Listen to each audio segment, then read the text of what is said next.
Bonjour tout le monde et re-bienvenue sur cette chaîne. Aujourd'hui je voulais faire une vidéo un peu différente, quelque chose d'un peu plus personnel, où je vous raconte un peu comment je suis arrivée là et puis ce qu'on fait à Open Opal et en quoi ça consiste.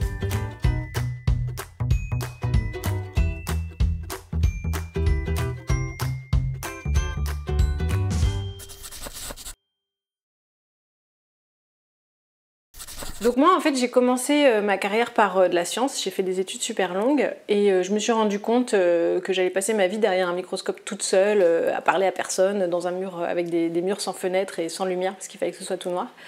Et donc j'ai voulu faire autre chose, quelque chose de plus humain et je suis allée dans un institut de recherche pour faire ce qu'on appelle du transfert de technologie, donc l'accompagnement à l'innovation.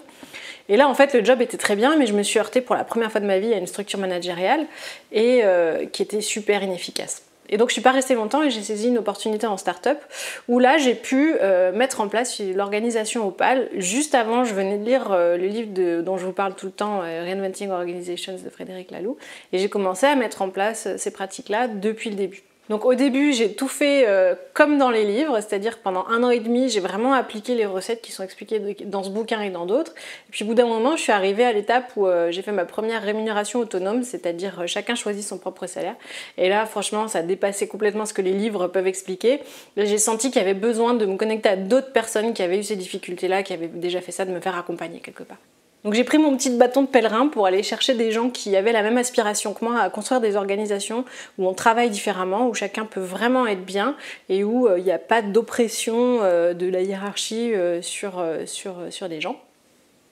Et donc j'ai trouvé quelques personnes et on a commencé à faire des sessions d'entraide. On s'inspire un petit peu du codev et de la théorie U pour ceux qui connaissent, pour s'entraider les uns les autres. Chacun vient avec une problématique, les autres se mettent à son service. Et on s'aide comme ça à débloquer des problématiques qui sont vraiment spécifiques à l'autogouvernance, à l'approche Opal sur le terrain. Et puis depuis peu, on a développé d'autres types d'activités, notamment des ateliers de décidologie où on va aider ou faire de la sensibilisation dans des entreprises ou dans des écoles sur comment prendre une décision collectivement de manière saine. On a aussi des week-ends d'immersion où on apprend l'autogestion, l'autogouvernance en le vivant, parce que c'est des choses qui sont très importantes de vivre d'abord pour pouvoir les répliquer. Moi je me suis cassé les dents sur plein de choses parce que justement j'avais une approche très bouquin, et alors qu'une approche expérientielle est probablement plus efficace dans un certain nombre de cas.